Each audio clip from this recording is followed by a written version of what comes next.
Hi guys, my name's Dav and welcome to D&D Gaming. If this is your first time visiting our channel, we provide honest and in-depth game reviews on a wide range of PC games and review them from the perspective of two experienced gamers. We highly recommend you click that subscribe button and ring that notification bell so you don't miss any of our up and coming game reviews. If you find you like this review, remember to give it a thumbs up by hitting that like button. With that said, in for review this time around is stealth platformer Assassin's Creed Chronicles China. Reviewing the game with me is my brother Dale.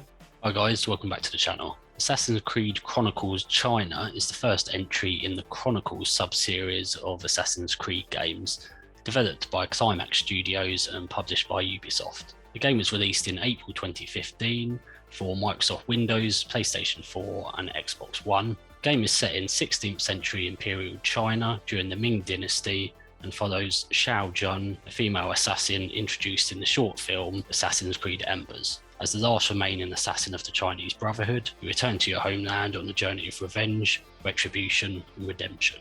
So Dav, what are your first impressions? So my first impressions, or I guess assumptions rather than impressions of this game before playing it, was that it was a typical Assassin's Creed game of which I've played a fair few. I was actually completely wrong, and at first I was quite disappointed with the style of this game and thought it was going to be complete trash. I was then more pleasantly surprised as I got into it, and I'll go into this more shortly. Yeah, likewise, it certainly wasn't the first Assassin's Creed game in the franchise for me, and I knew these were going to be quite a basic version of the Assassin's Creed games, because they're essentially a sub-series, and I initially thought the game looked a bit like it might be developed for mobile platforms, as it does have that very basic graphics style and it's essentially just a side-scrolling platformer. It was actually released for the PlayStation Vita in 2016, but it was primarily developed for PCs and consoles and released on those initially. I guess because it's just a sub-series, they didn't go for like the full AAA treatment on it, but yeah, it was more on the basic side.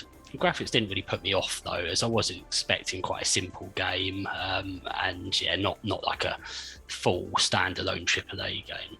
So what were your general thoughts following your playthrough? I did enjoy this game. It had a number of issues and I have a few gripes with it which I'll go into shortly, but generally it was a good game. Initially, as I mentioned, I was a bit disappointed to find it wasn't a typical Assassin's Creed game, as it's got this 2.5D format, side-scrolling platformer type style to it. But as I got playing it, I realised that the Assassin's Creed style of game did actually work quite well in this format. I also enjoyed this for the most part. I had a few frustrations at times, but not enough to cause me any real issues, and I did replay a few levels again after completing the main storyline. It was a simple and enjoyable game, and I'd completed in a few sittings, as it's only around 6 to 8 hours long. So in terms of graphic options, there aren't really any graphic options to choose from on this, which was a bit disappointing, to be fair. Yeah, you can basically only change the resolution, whether you want full screen on or off, and VSync on or off. Really basic. Another reason I thought it might be a mobile game, to be honest. So in terms of graphics and graphics performance, we'll put our PC specs up on screen as usual, but it ran well on my PC. Graphics themselves aren't great, they're very jagged and basic. However, I did like the hand-drawn style of the graphics used in the cutscenes between the levels though. I really felt this worked well with the narrative of the game. They were very basic graphics in this, and I did feel like they were quite washed out in the colour at times, but it certainly ran well with no issues for me.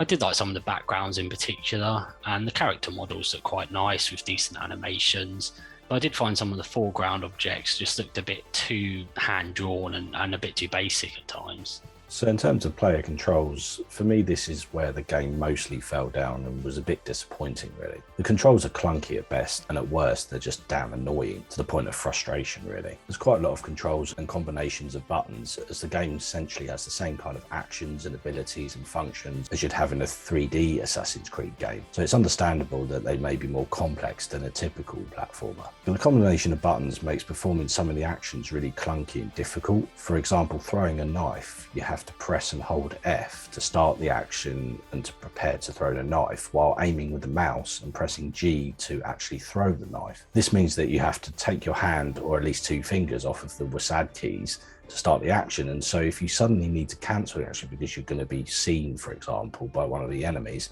you then have to quickly switch back to WASD, and the whole thing is just clunky, and it felt like an afterthought in the game's development really. It also felt like there was a delay at times between pressing buttons and the player reacting on screen, and this was very frustrating, especially on the speed run bits, where obviously speed is needed to get through those sections. The poor controls are certainly a recurring theme in other reviews that I noticed. And whilst they are simple controls, yeah, these odd combinations are just frustrating, and I just felt it was poorly done. An example that I found was when blocking, why you have to hold the direction you're facing while also holding the C key. I mean, why not just have the C as block without the need to hold the direction key as well? There's just multiple examples of where it was just odd combinations and really frustrating, because you have to take your hands off the controls and cross your hands over to do these combinations. It is very odd, as this should be very straightforward for such a basic platformer game. Another random control I noticed was when in the in-game menu, instead of using escape to get out of the menu, which is the kind of natural button you use generally, you actually have to use backspace for some reason, which kept catching me out and was just kind of annoying. And yeah, this was just an issue throughout for me. So in terms of the game story and mechanics, you play as Shao Jun,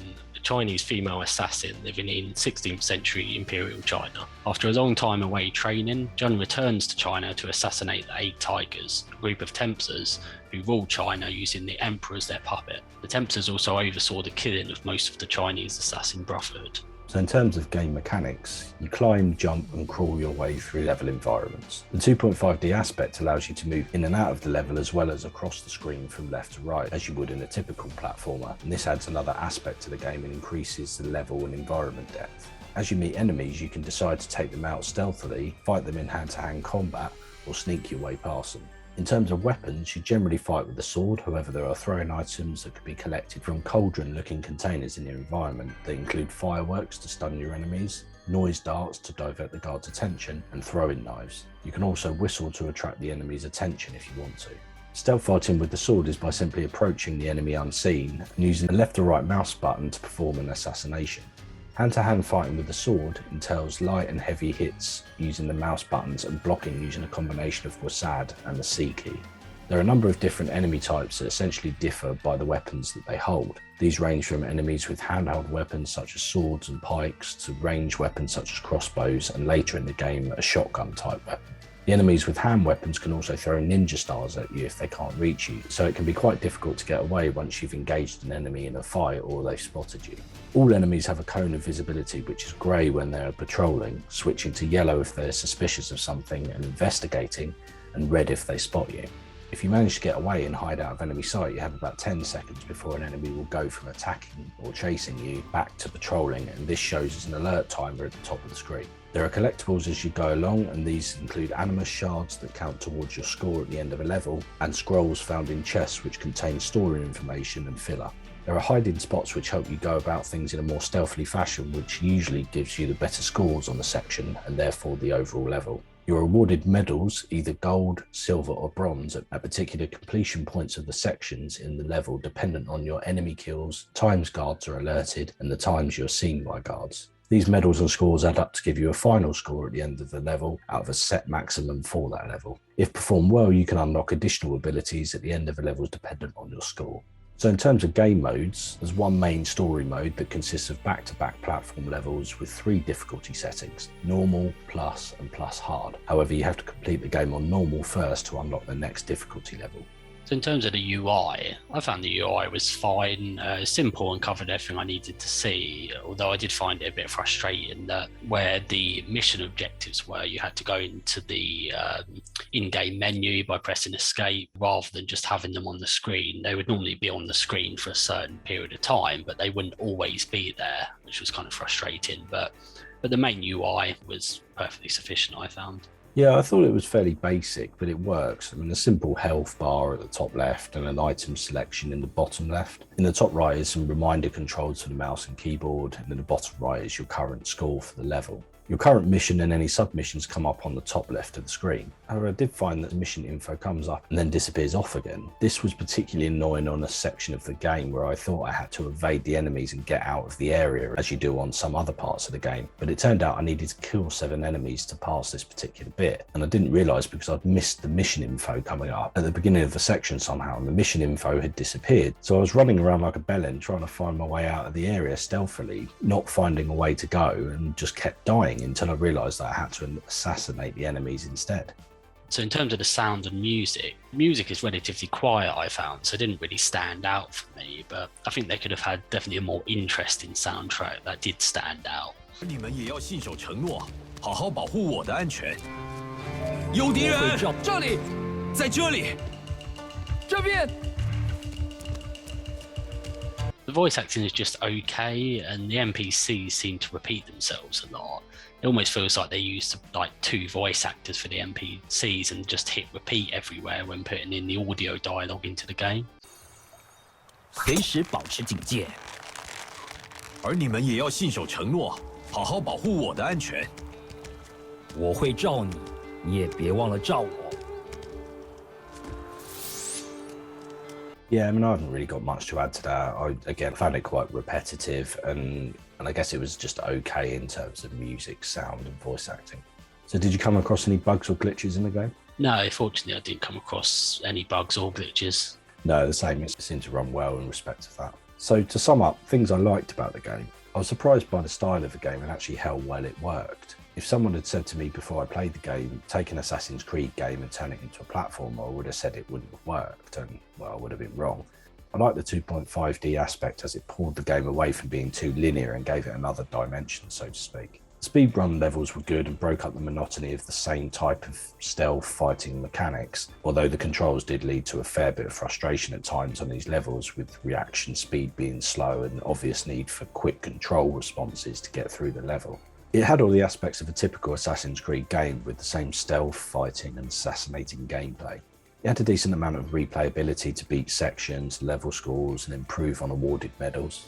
In terms of things I liked, as it's basically a 2.5D game, I like the fact that you can move to the foreground and background in places, so it's not just a simple 2D side-scrolling platformer.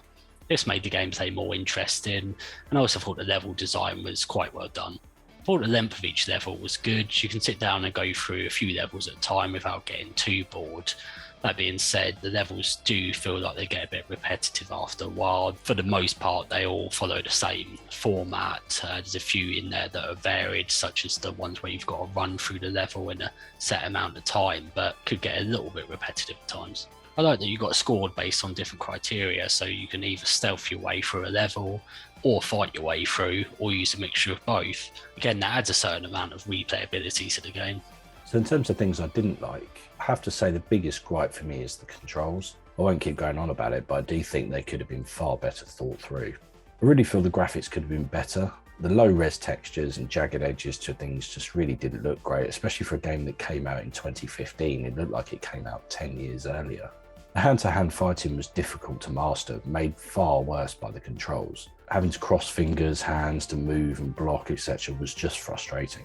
It does get a bit rinse and repeat as the levels go on, with just a few extra things to make the levels harder. The music does get repetitive, and you're sometimes trying sections over and over to get good scores or just to beat a level in a more stealthily way, so it does get repetitive. There's a lot of hiding and waiting in 16th century wardrobes.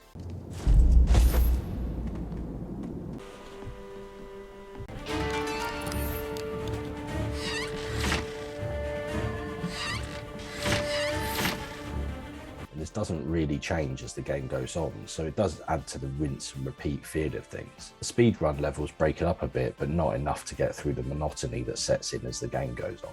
We've mentioned it numerous times, but yeah, for me, the janky controls were really just quite frustrating at times. I really don't know how they managed to kind of mess it up quite this bad. I mean, there's only so many buttons you need to use, but they just used odd combinations of those. The story was quite basic, and as I just mentioned, I found that basically every level was the same, and also the bosses were very easy at the end of each level. Of course, that depends how you approach the boss, but certainly if you use the stealth option, there's basically no challenge to it at all. You just run up, click the button, and it just assassinates them in a small cutscene. Visibility cones of the enemies were pretty ridiculous. The enemies must be very short-sighted at times, because it seems like they're staring right at you, but if you're just outside their visibility cone, then they won't see you. I get why they use this style, but they could have made it a bit more realistic. So in terms of scores, Dav, what would you give this one? I did enjoy the game generally, but my experience was marred by a few gripes, as mentioned earlier. There are things that are simple to change or improve on in subsequent games, but the general gameplay and mechanics of the game was excellent, and so on balance, I'm giving this game a 7.5 out of 10. I mostly enjoyed this one and didn't really have too many frustrations with it other than the controls. But that being said, it is a very basic game and with a somewhat shallow story, and so it's a 7 out of 10 from me. Well guys, thanks for watching. Please like, subscribe and comment. Hit that bell icon to be notified when we upload a new video, and we'll see you in the next one.